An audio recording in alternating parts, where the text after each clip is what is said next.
Today, we're getting close to the end of the war, and guys, there's going to be a conference. It's called the Yalta Conference. This is one of the most important conferences there is in World War II because it is going to affect Europe for the next 40 years.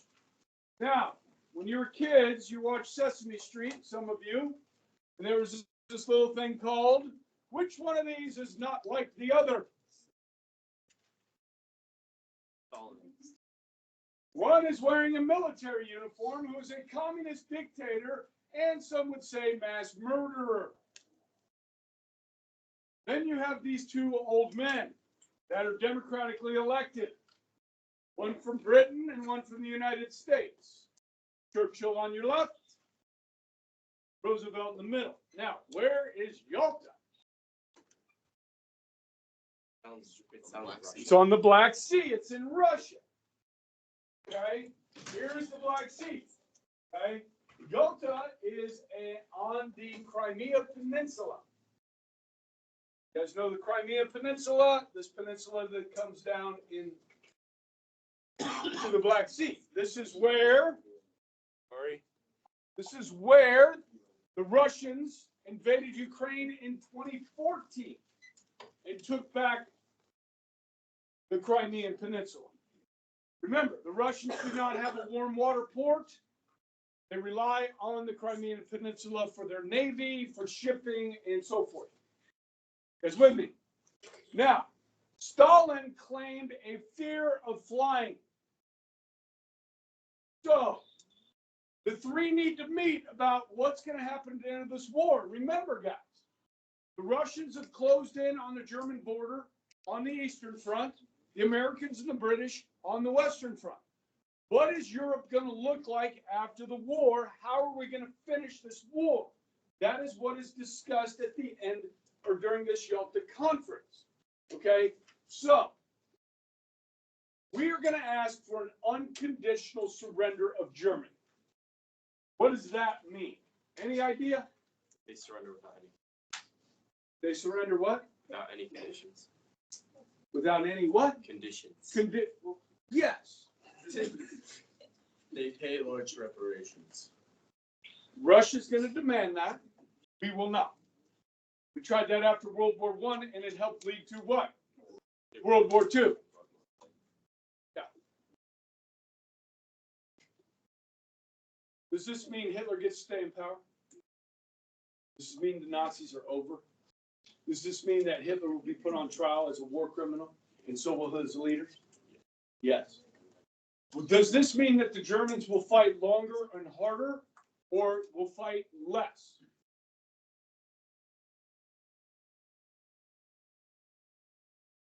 If you're telling the leadership that you're going to prison, you're going to be executed, you're going to fight longer and harder. This will extend the war, this unconditional surrender. If we cut a peace deal between Ukraine and Russia today, the fighting's over. We say Russia has to be totally removed from the Ukraine, including Crimea. This war will last another 10 years. Follow him. Believe me, Zelensky is making plans for 10 more years of war in Ukraine. And guess who's going to pay for it?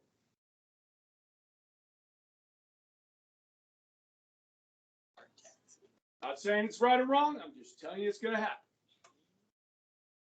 Okay? Now, this meeting, Roosevelt, remember I told you, this is February. Roosevelt's going to be dead by April.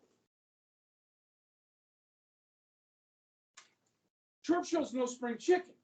Now, on their way out to meet with Stalin, Churchill was asking Roosevelt to stop in London so that they could talk first before they went out to meet with Stalin.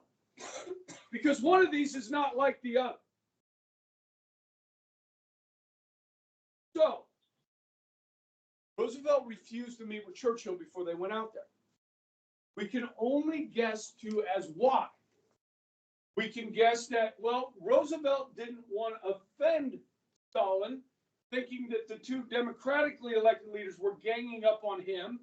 So they wanted everything to be on the up and up. Okay? Or maybe Roosevelt was just sick and tired of hearing from Churchill, because Churchill has been bugging the crap out of Roosevelt since 1939, 1940, 41. You need to get in this war. We need help. We need ships. We need supplies. Roosevelt, we need your help. Okay? Constantly bugging Roosevelt. Maybe those are the reasons. Huh? Maybe he was too sick. Maybe he was too sick. I don't know about that. He's going all the way to Yalta.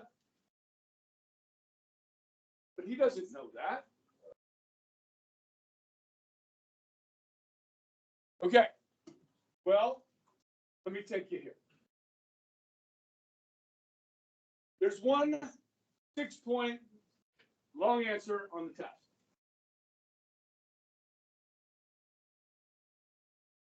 And Tegan, this is what you're going to have to explain to me.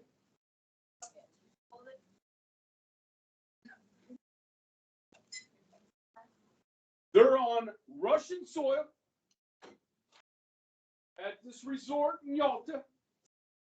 Stalin is going to put Churchill on one side of the resort and Roosevelt on the other side of the resort. They're going to hold meetings late at night, which doesn't bother Churchill, but does bother Roosevelt. Churchill's a night owl anyway. What does Stalin want? He wants Poland to be a communist government. Roosevelt and Churchill say no. Can anybody answer this question? Does Poland become communist after World War II? Yes, for the next 40 years, will be under communist control. Stalin wanted half of all the reparations. U.S. and Britain will not ask for reparations. Stalin will take his reparations by force, because he's going to take over the eastern half of Germany. He promised to declare war on Japan after the defeat of Germany. This promise he keeps, but he says he will declare war on Japan 3 months after the defeat of Germany. This is important. May 8th, 1945 is VE Day. Victory in Europe. Be paying attention. Just be up there for a while. You'll be able to write it down. Listen. What is the date 3 months after VE Day? What's the date? 3 months. Give it to me. August 8th, 1945. Does anybody in here know what happens on August 6th, 1945? We dropped the first atomic bomb on Hiroshima. So Stalin declares war 2 days after the first bomb. This is called Operation August Storm. Now, let's look at a map. Come on. Look at this map. See how the Soviet Union borders China. The Soviet Union actually borders North Korea here. We're going to drop the second atomic bomb on the 9th on Nagasaki. Japanese will not surrender until the 16th.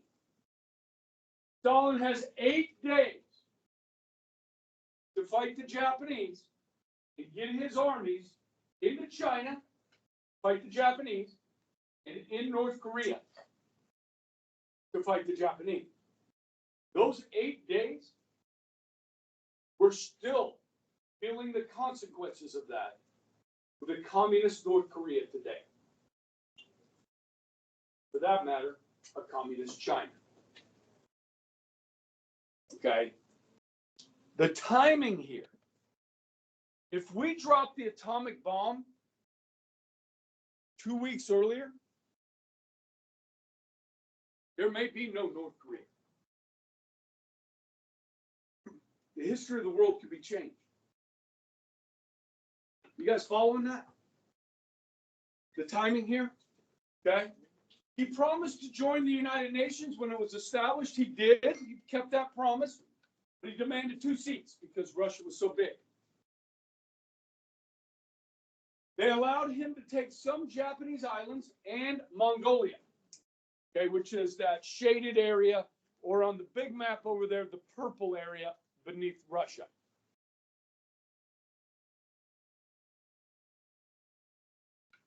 Here's the biggest lie. Stalin promises not to interfere in Eastern Europe.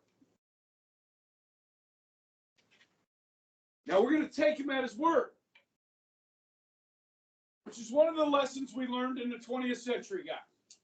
Do not take the word of a communist dictator. You can't trust it. They felt they had no choice. They felt we still needed Russia to defeat Germany and eventually Japan. Because we don't have the atomic bomb in February. We don't have the winning weapon.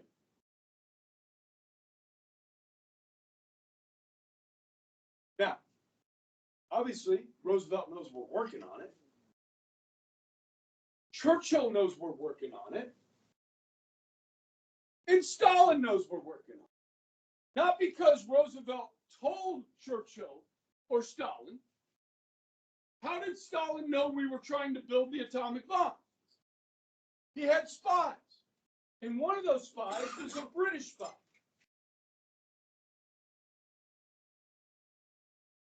So Churchill knew, didn't say anything to Roosevelt. Stalin knew, didn't say anything to Roosevelt. Roosevelt did not know that they knew.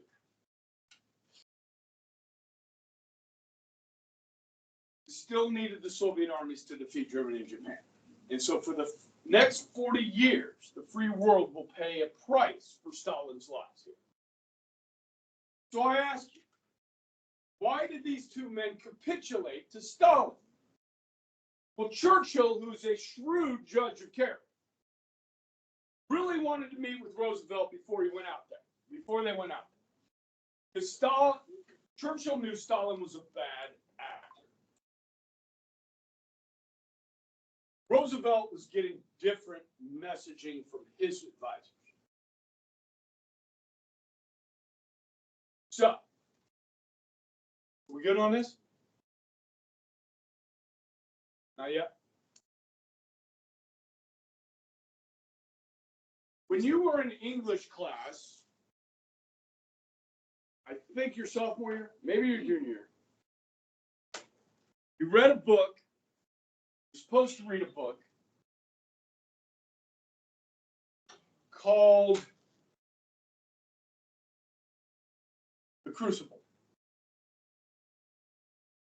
about the Salem witch trials. Raise your hand if you read that book.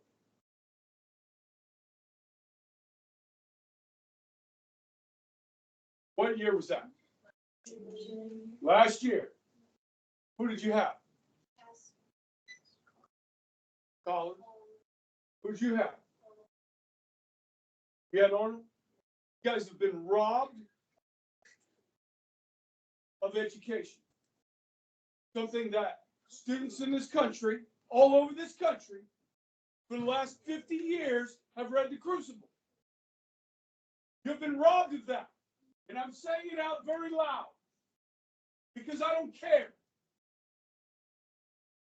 Now, was it a great book? Did you enjoy reading it? Some of you maybe. But the message is very important. Okay? Guys, there's a show on Amazon called Jamestown. You seen this? Okay. Oh, I did? Okay. about the Salem witch trial. It's similar to that, where one of these women gets accused of being a witch. I tell you how she got out of it. They forced the pastor to give her communion. Because if she was a witch, she wouldn't be able to take it. They forced the pastor to give her communion, and she took it. And they're like, she can't be a witch. It's pretty smart, okay? Because how do you defend yourself? How do I know some of you in here right now aren't witches? Because if I jump off the roof, I would fly. That would be good, Matt. That's good. We should try that. Okay, when you guys were learning this, Mrs. Collins, Mrs. Cass, talk to you about this. McCarthyism. You guys remember this discussion with your English teacher? Okay. Now, dates are important, not for the test, but they're important for this discussion. Okay? McCarthy was a senator from Wisconsin. Oh, by the way, during World War II, Senator Joseph McCarthy was a tail gunner on a B-17 and survived the war. Okay? He was an American hero. People loved McCarthy. Now, his rise took time. His fall happened quickly. Okay? So, let me read this to you. And I'm going to tell you something that maybe your English teacher didn't. About this era of the second Red Scare. We talked about the first Red Scare with Mitchell Palmer rounding up people, immigrants, people they thought were Bolsheviks. Remember this? In 1919, 1920, 21, 22. The xenophobia we talked about. Yes? That was the first Red Scare. This is the second. And it takes place in the 1950s. In the 1960s. We're still in the war right now. But what is happening during the war? The Russians are spying on the United States. Just like they were doing in the 1950s, which is what McCarthy was talking about. So, McCarthyism is the practice of making accusations of disloyalty, subversion, or treason without proper regard for evidence. Oh, let me see. During Trump's after he was elected, in his first year as president, there was this claim that President Trump or candidate Trump was working with the Russians, was in collusion with the Russians to get himself elected. You guys remember this? And you might have been freaking 14. Okay? You would have been younger than that. So they opened this huge investigation, spent $40 million looking into this.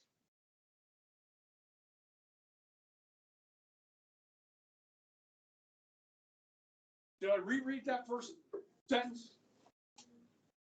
The practice of making unfair allegations or using unfair investigative techniques. When Trump was running for president in 2016, he said the FBI is spying on my campaign. The media laughed it off. Guess what? They were spying on his campaign.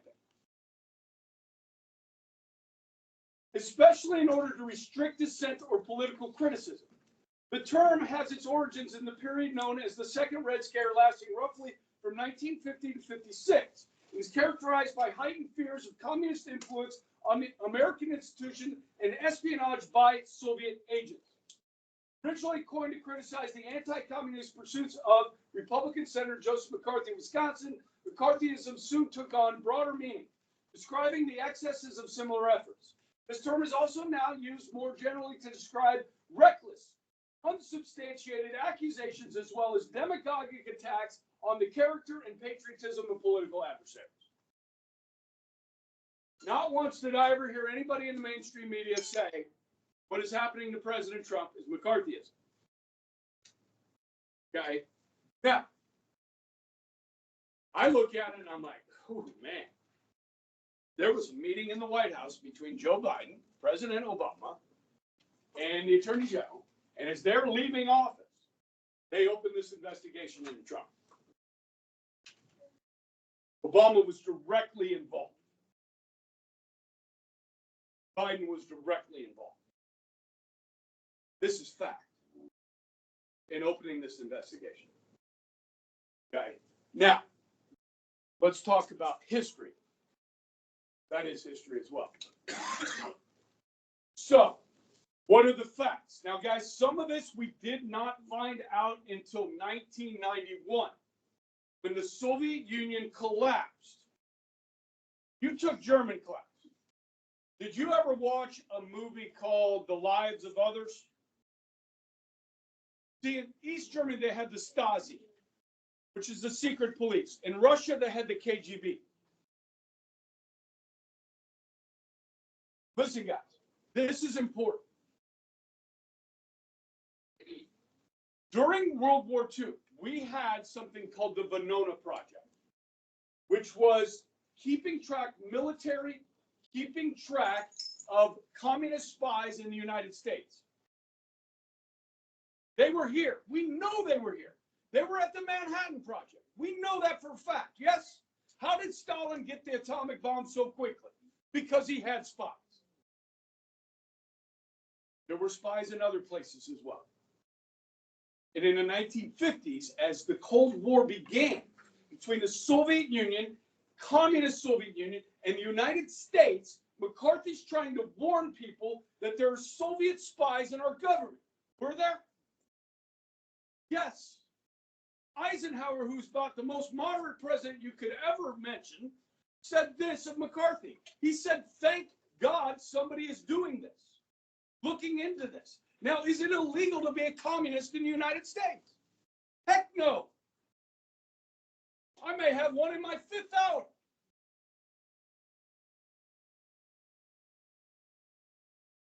But that's fine.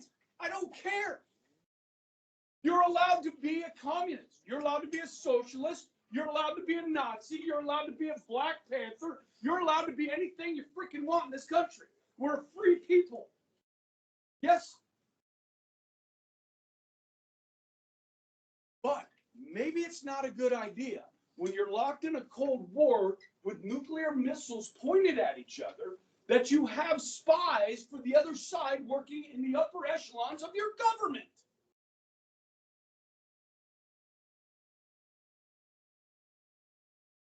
So today we understand this, that communist infiltration of the U.S. government during the 30s and 40s was real and it was damaging. The opening of some Soviet archives. So in Germany, guys, this is a great story. When East Germany collapsed and communism collapsed there, guys, they opened up all the files of the Stasi. So people were spying on you. Who was spying on you? You could go look. If the government had a file on you, you could go find out who was ratting on you. And you know what people found out? That their next door neighbors were ratting on them. That their cousins were ratting on them. That their spouses were ratting on them. Their friends, what they thought were their friends, were reporting about you to the Stasi. And they have a file on you. Oh, that destroyed some friendships. So when the Soviets opened their archives after the collapse, researchers were able to go in and match code names with real people. Because we knew code names and stuff like that because we're tracking the intelligence. We're tracking the messaging. Putting 2 and 2 together. So, Soviet archives and the release of the Venona Project files intercepted wartime and post-war messages between Moscow and communist agents in the United States. Confirmed much of what Whitaker Chambers, Elizabeth Bentley, and other ex-communists told the House Un-American Activities Committee, HUAC, and other congressional committees in 3 recent books on the subject, provide evidence that American communists had successfully infiltrated a lot of places. So, this is a biography on Whitaker Chambers. He's a confessed Soviet spy. That's him right here. This is Whitaker Chambers. He fessed up, and he sang like a bird. He told us everything he knew. Okay? Now,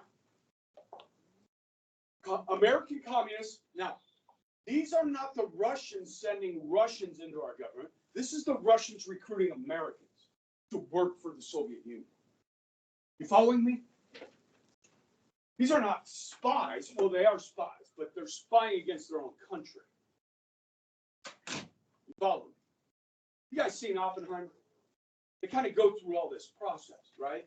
Okay, so look who they had infiltrated. The State Department, the Treasury Department, the OSS, which is the precursor to the CIA, the Justice Department, Agriculture Department, Commerce Department, the Office of War Information, the War Production Board, the Board of Economic Warfare, Civil Service Commission, the AAA, the Army, the Navy, Congress, the Manhattan Project, the United Nations, and the White House. The highest-ranking Soviet agents included Harry Dexter White, number 2 man at the Treasury, and Alger Hist, this man, key State Department official that was advising President Roosevelt while he was at Yalta. So while they are on Russian soil meeting with Stalin, in the ear of the President of the United States is this man, Alger Hist, a Soviet spy. You want to know why Roosevelt wouldn't meet with Churchill before they went out to meet with Stalin? Because he was getting some bad advice from a communist agent. Did your English teacher teach you that?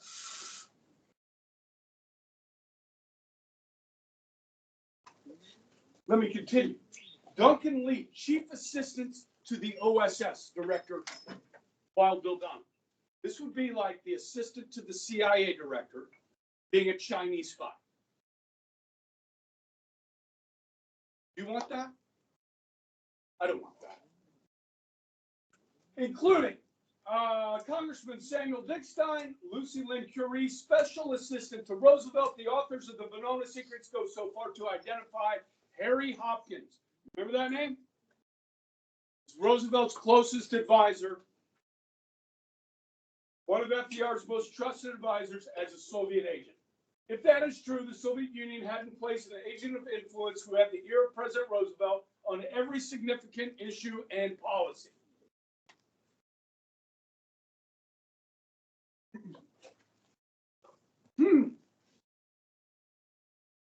That's interesting. If you have any spots in there. That I don't know. I'm sure we were trying. Okay. So we're going to capitulate to Stalin, or appease him, if you will. And he's going to get control of Eastern Europe for the next 40 years. Listen, guys, when the Red Army rolled into Eastern Europe in 1945, they did not leave until 1989. Okay?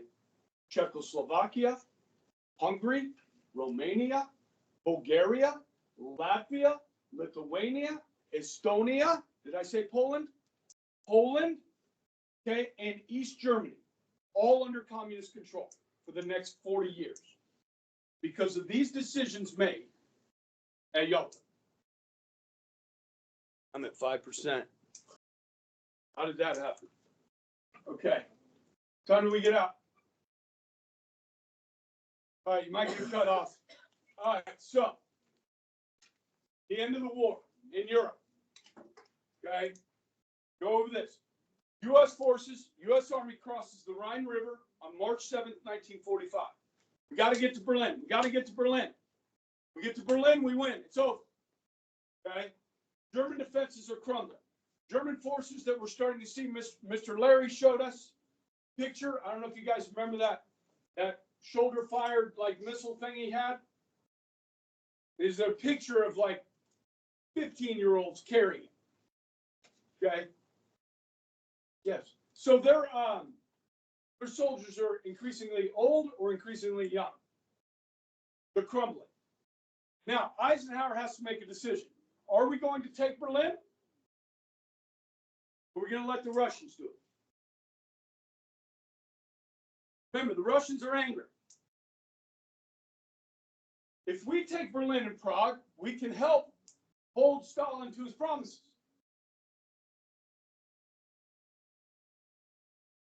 Or we can mop up German forces behind our own lines, let the Soviets take Berlin and Prague, and fewer Americans will die.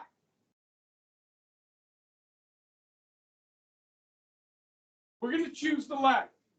We're going to let Stalin take Berlin, which is really disappointing to our soldiers. Patton is enraged, as you can imagine. Churchill tried to warn Eisenhower and Roosevelt.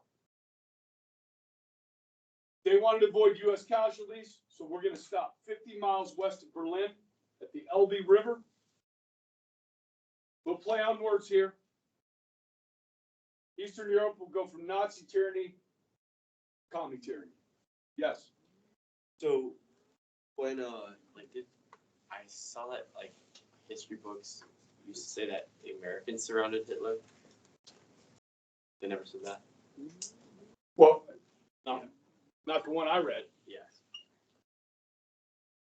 Yeah, the Russians are going to take Berlin, where Hitler is. He's in Berlin. He will not let the civilians leave the city. There's a big battle on the Eastern Front with the Russians. It collapses. We stop. Russians will take the city. Guys, what I'm about to tell you is the truth. It's sad, but it's true. Russian troops, when they got to Berlin, behaved very badly. The Germans were Nazis.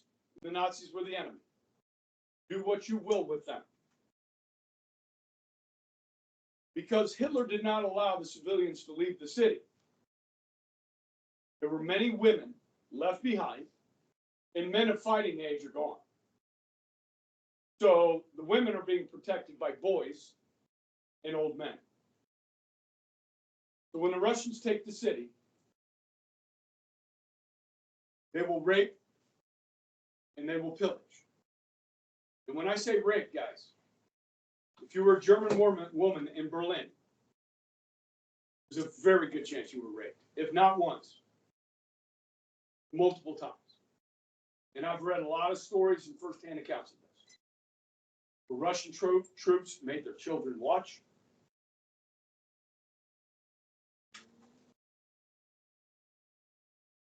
While mothers were gang raped. It's horrible. This is well documented. Would the American troops have done this? No. There's too much discipline. Would not have happened. Now, guys, in any large organization, you're going to have bad apples. American troops are not innocent of everything. But this would not have happened on such a large scale. Okay, I'm going to shut down this recording because I want to make sure it records and I don't want it to shut down and then not work. So.